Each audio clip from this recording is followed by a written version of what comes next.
Bienvenido al programa Despegue 30D de Tribus Team. El hábito diario de escuchar esta información tiene el poder de ayudarte a crear un brillante futuro financiero. Cambia lo que escuchas, cambia lo que lees, cambia con quién te asocias y cambiarás tu vida. Buenas noches. Esta conferencia arranca, o más bien la titulé Descifrando el Código de la Riqueza, porque desde hace mucho tiempo constantemente yo me preguntaba por qué hay gente que logra unos resultados en la vida desde el punto de vista financiero totalmente sobresalientes y por qué hay gente que pasa sin pena ni gloria. ¿Alguna vez te has preguntado eso? Y de pronto uno puede darse algunas respuestas a esa pregunta. Uno puede decir, no, pues porque de pronto esta persona tuvo cierta educación y esta no. Pero empieza uno a revisar casos y se da cuenta que hay gente sin educación que tiene un resultado económico bien interesante. Y hay gente con más o menos buena educación con un resultado súper promedio. Y yo todo el tiempo me estaba preguntando ese tema. Sobre todo desde que estaba antes de acabar la carrera. Me acuerdo que comparto clase con un pelado, con un muchacho 6 meses menor que yo, de origen judío, ¿no? Si yo les digo a ustedes rápidamente, judío, ¿rico o pobre? ¿Ustedes qué dicen? Rico. Tienen plata casi todos. Y este tipo me había contado que había empezado una empresa con gente de su comunidad, y estoy hablando del año 90 y tantos, hace muchísimo tiempo, él ya estaba generando 50 millones de pesos mensuales de ingreso.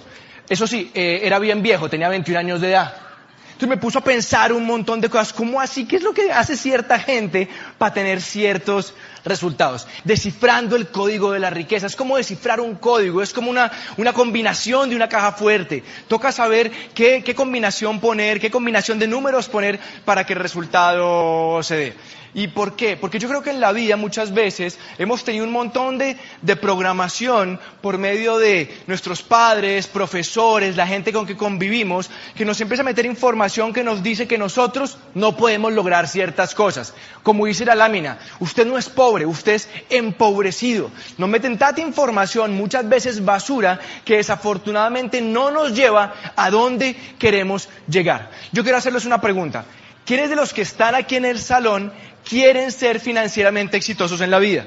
Una cosa es querer, ¿no? Ahora, ¿quiénes piensan realmente que van a ser financieramente exitosos? ¡Ay, tan bonito! Todos levantando la mano.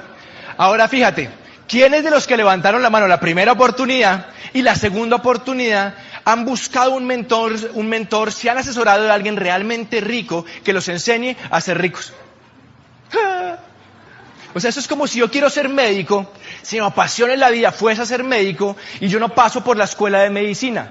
Así sea médico general de los 7 años, los 5 más rural más internado. No soy médico, no voy a poder operar como médico, por lo menos legalmente hablando. Exactamente yo me di cuenta que es lo mismo. Queremos ser exitosos financieramente hablando, pensamos que vamos a ser exitosos financieramente hablando, pero muchas veces nunca nos hemos tomado el trabajo de identificar personas exitosas y ver qué diablos han hecho, qué han ejecutado, cómo ven el mundo, cómo piensan, cuál es su sistema de creencias para ser ricos. Y eso es bien interesante. ¿Y por qué hablo de esto? Porque hace mucho tiempo conocí a este señor, el que sale ahí en la diapositiva. Él se llama Thomas Corley. Es un tipo rico y exitoso, tiene un magíster en impuestos. Pues lo interesante es que este tipo hace mucho tiempo le dio por tomarse un año sabático. Se retiró lo que estaba haciendo y se tomó 5 años para poder identificar qué lleva a una persona a ser rica y qué lleva a una persona a ser pobre o a tener resultados mediocres financieramente en la vida. Y particularmente lo que el tipo hizo es que él documentó las actividades diarias de 233 personas ricas y de 128 personas pobres. Ahora, no solamente lo hizo en Estados Unidos, lo hizo en Centroamérica, América del Sur, Europa, Asia, la cuenca del Pacífico, en un montón de regiones empezó a convivir, a documentar las actividades diarias. ¿Por qué? Porque los seres humanos somos seres de hábitos. ¿Cómo te explicas que hay 2 personas de la misma edad, nacen en el mismo barrio, misma condición socioeconómica, personalidades digamos parecidas, y uno se vuelve sobresaliente en exceso financieramente hablando y el otro se queda ahí en el remojo, se queda ahí sin prosperar? ¿Por qué? Por lo que hicieron todos los días. Y saco un estudio que es bastante largo, y yo saqué de ese estudio algunos ítems que me llamaron muchísimo la atención entre ricos y pobres. Mira lo que él dice. El 6% de la gente rica juega a la lotería versus el 77% de la gente que no es rica, o más bien que es pobre. Encontró que el 80% de la gente rica está enfocado en por lo menos una meta. Tiene por lo menos una meta versus el 12% de la gente que no tiene plata. Es como si la gente que no tiene recursos estuviera tan metida en el día a día, tan metida en lo urgente, lo que tiene que hacer, que nunca logran hacer un alto en el camino e identificar algo que realmente quieren lograr para empezar a hacer algo en pro de eso que quieren lograr. Esta me encanta. Encontró que el 83% de la gente que eran muy ricos, el 83% le prestaban muchísima atención a asistir a las reuniones escolares de sus hijos, versus el 13% de la gente que no tenía plata. Y yo empecé a leer por qué, me pareció curioso ese punto. ¿Sabes por qué? Porque les parecía muy importante saber qué profesores, cuáles eran los profesores que estaban influenciando en sus hijos. ¿Cómo veían el mundo esos profesores? ¿Qué pensaban con respecto a la prosperidad, del dinero, del emprendimiento esos profesores? Para saber si en casa tenían que ajustar algunas cositas o si estaban más o menos bien con esos profesores. ¿Qué más encontró? Mira esto. 66% de la gente con plata le dedicaba por lo menos 5 horas al mes a hacer networking versus el 26% de la gente pobre. ¿Qué es networking? Ellos identificaban gente experta en diferentes campos y los invitaban a comer, a tomar un café, a almorzar para poder nutrirse de esa mente de esa persona, o sea, para poder aprender cómo estaba viendo el mundo, por lo menos 5 horas en el mes. 8% de la gente rica cree que la riqueza depende de la suerte, versus el 79% de la gente que no tiene plata. Cuando tú crees que tener plata depende de la suerte, automáticamente, ¿qué estás haciendo? Estás quitándote poder y control, porque no depende de ti, depende de otro. Depende de un jefe, de un gobierno, de una legislación, depende de si vienes de una familia, si estudiaste o no, si estudiaste esto o no, un montón de cosas que están afuera. Y el último ítem que yo saqué para esta conferencia es 92% de la gente rica cree que montar empresas es la mejor forma para construir riqueza. Bien interesante. Cuando yo leo estos puntos y otros, me doy cuenta de una cosa bien interesante, saco una primera conclusión, y es que los padres pobres tienen hábitos de pobreza y por lo tanto les enseñan a sus hijos a ser pobres. Y la gente rica tiene hábitos de riqueza y les enseñan a sus hijos a ser ricos. Y eso es bien importante, un punto. En nuestros países hablamos de una tremenda desigualdad económica. Unos poquitos ganando mucho, muchos ganando muy poco. Y nos centramos ahí. Pero yo creo que hay una desigualdad de papás.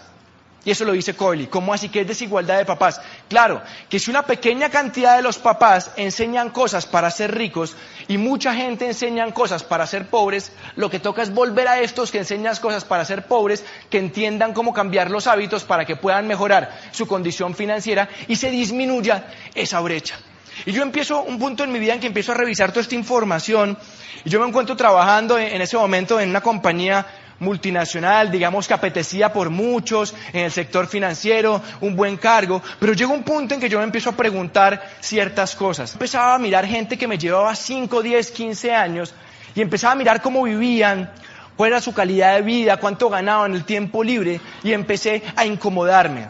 Me di cuenta que entre más exitosa era una persona en el mundo del empleo, exitosa en términos de plata, si ganaba un poquitico más, madrugaba más, y ya no trabajaba hasta las 5 o 6, trabajaba hasta las 6:30, 7, 7:30, 8. Empecé a mirar gente que estaba en sus 30s y se estaban ya recién casados o llevaban poco tiempo de casados, y me di cuenta que no veían a sus parejas, que se veían bien temprano en la mañana, totalmente recontramadrugados, y por la noche hechos unos trapos, cansados de trabajar, en que casi ni hablaban. Querían ver televisión, comer algo y acostarse a dormir, porque el siguiente día tocaba ir a trabajar. Y empecé a darme cuenta de eso. Y empecé a mirar gente con 30 y pico, ya con hijos, y me di cuenta que papás y mamás cada vez compartían menos tiempo con los hijos, porque mamá y papá estaban trabajando. Y empecé a darme cuenta que eso iba a ser mi vida. Entonces me incomodé.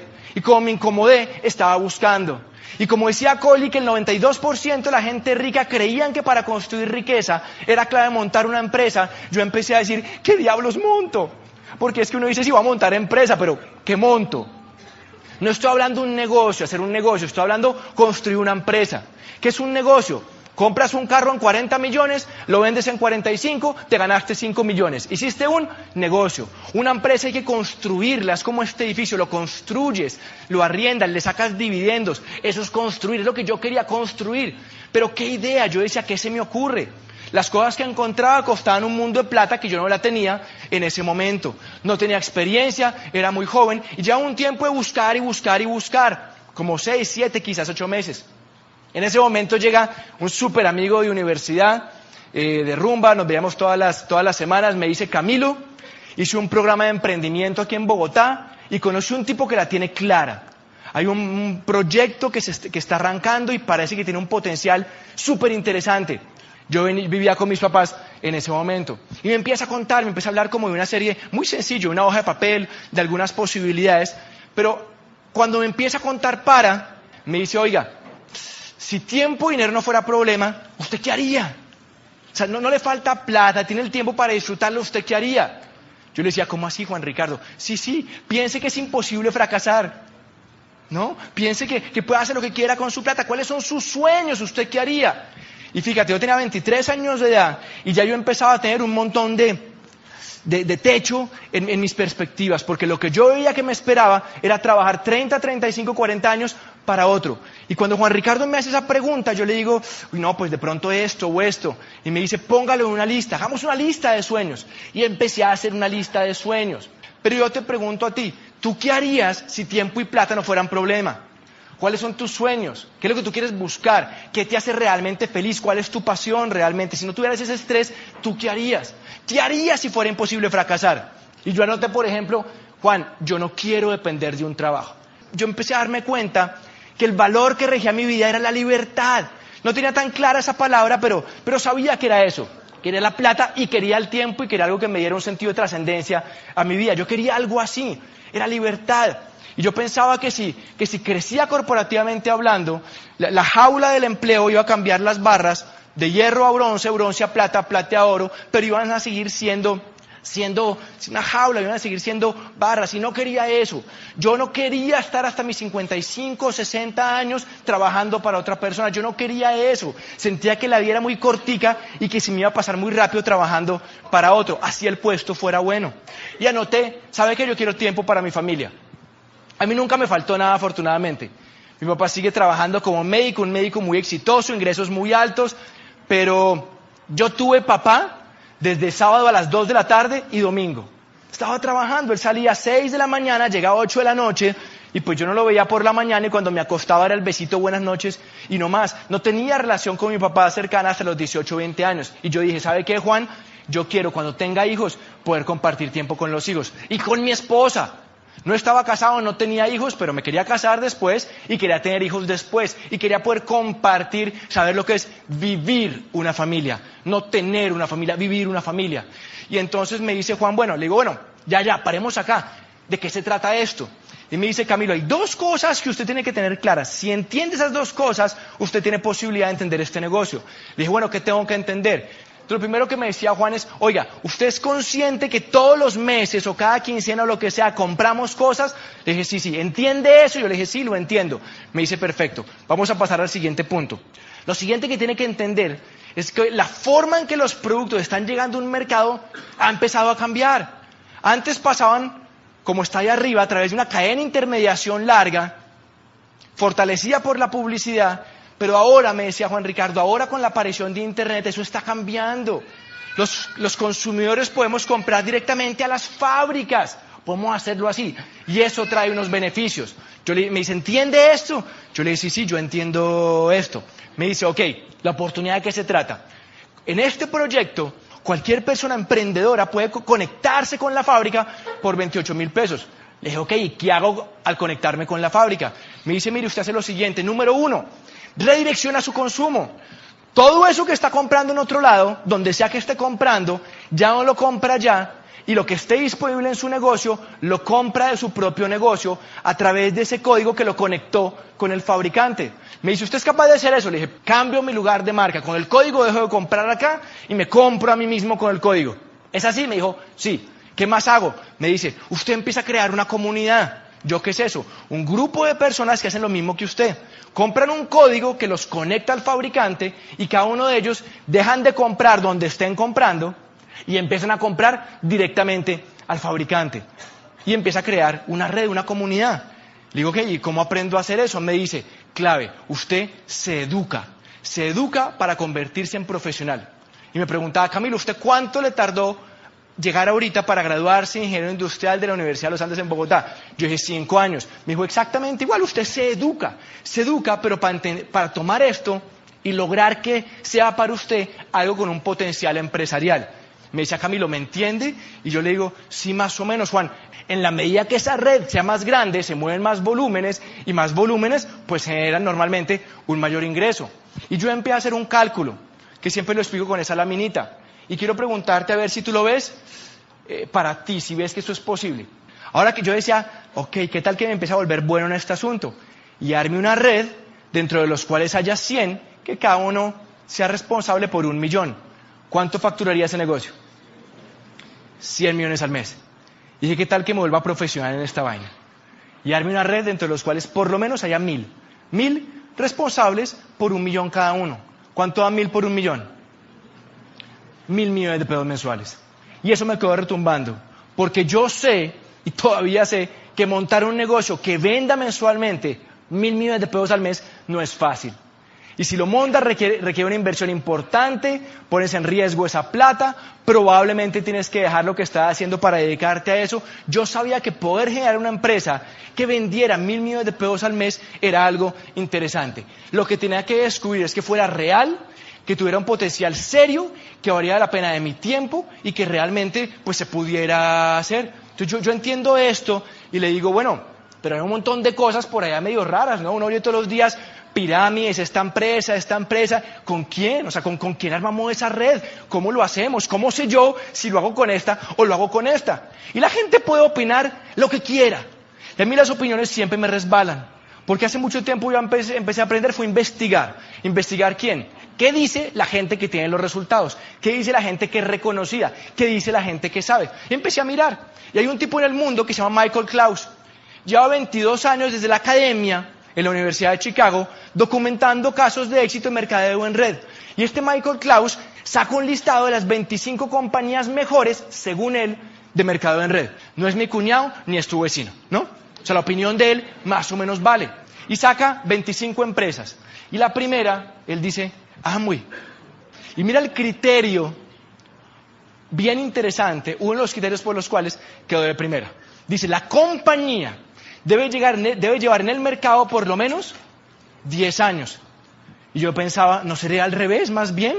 Entre más nueva, más oportunidad de crecer. Y entonces empecé a leer y a documentarme, para que te quede claro.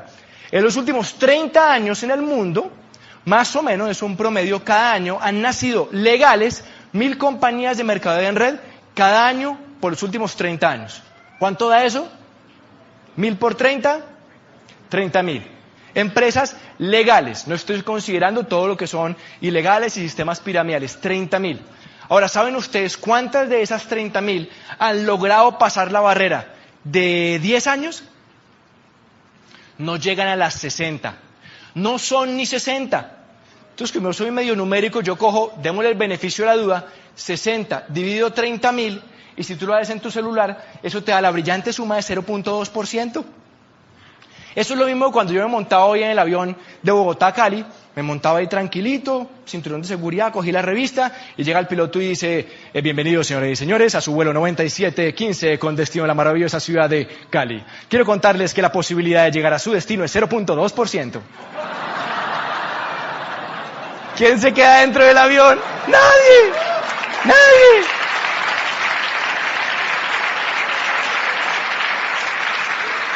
Es lo mismo. O sea, 0.2%, dicho de otra manera, es una de cada 600. Entonces, ¿por qué diablos iba yo, aparte de un trabajo, me iba a tener que entrenar, dedicarle tiempo, esfuerzo, iba a arrancar con alguna que llevara menos de 10 años? No es que no pudiera pasar los 10 años, pero era una entre 600, tenía 0.2%. Entonces para mí era mucho más inteligente arrancar en una que hubiera pasado los 10 años porque ya estaba estaba al otro lado, pues. Lo otro me di cuenta que no era tan inteligente desde el punto de vista empresarial. Entonces eso me quedó claro. Y bueno, el tipo dice que es la número 1 y empecé a leer otros criterios y lo entendí. Pero entonces le dije a Juan Ricardo, Juan, muéstreme referentes. Yo quiero referentes. Muéstreme gente realmente que ha logrado transformar su vida y llevar este negocio a lugares increíbles. Yo quiero saber, quiero conocerlos. Y empecé a documentarme y a mirar casos. Y un tiempo después de haber arrancado el negocio, conozco a este señor. Él se llama Miguel Aguado. Cuando yo conozco a Miguel Aguado, no solamente era doble diamante el negocio de Amway, sino que me enteré que era el cargo ejecutivo más alto de la General Motors en España. En ese entonces, no hoy en día, en ese entonces la General Motors era la empresa más grande del mundo. Era como un Microsoft, un Oracle, una empresa gigantesca. Y el tipo era el gerente general de esa compañía, el cargo más alto. Tú tienes que entender que un gerente general o un presidente de una compañía multinacional no se gana ni 5 millones de pesos mensuales, ni 10, ni 15, ni 20. Por ahí pasó hace rato. O sea, ser presidente de una compañía multinacional, la escala salarial es bien importante. Y me quedé pensando, porque si el negocio ha sido bueno para él, quizás también lo iba a hacer para mí, porque yo no era presidente de ninguna compañía multinacional. Lo conozco como a los 50 años de edad, un tipo súper exitoso, y sigo buscando referentes. Y después de un tiempo conozco a este señor. Alfredo Montaner había sido vicealcalde de la ciudad de Panamá, un vicealcalde, había sido embajador de Panamá en Colombia, y lo que les cuento es una infidencia. Cuando era embajador, cuando empieza a hacer este negocio en serio, él se ganaba hace muchos años 36 millones de pesos mensuales. Estoy hablando hace más de 15 años, ¿cierto? Entonces yo dije, yo lo veía en Bogotá llegar en un Mercedes, con chofer, veía un sitio súper bonito, reuniones con el ministro, con el no sé qué, con los embajadores, y yo decía, yo no creo que Alfredo Montaner como diplomático se haya metido a Amway porque le parece chévere vender champú. Algo tuvo que haber visto este tipo, algo. Es que es un embajador, o sea, ¿sí me entienden? Y empiezo a tener unos referentes muy grandes que yo digo, increíble, esta gente que es gente de visión, que es gente de negocios, arranca el negocio de Amway. Todos estos están en mejor situación que yo, tienen más experiencia, tienen más plata, tienen más reconocimiento, tienen más todo a nivel empresarial. Y hay otro, Rodrigo Silva, es el dueño actual de Papas Súper Ricas, de pronto la conoces.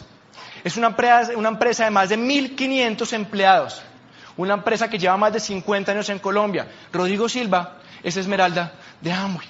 Y dice que arranca este negocio porque comparando lo que toma el tiempo, los recursos, jalar adelante una compañía como Papas Súper Ricas y sacar adelante el negocio de Amway, son dos cosas completamente distintas.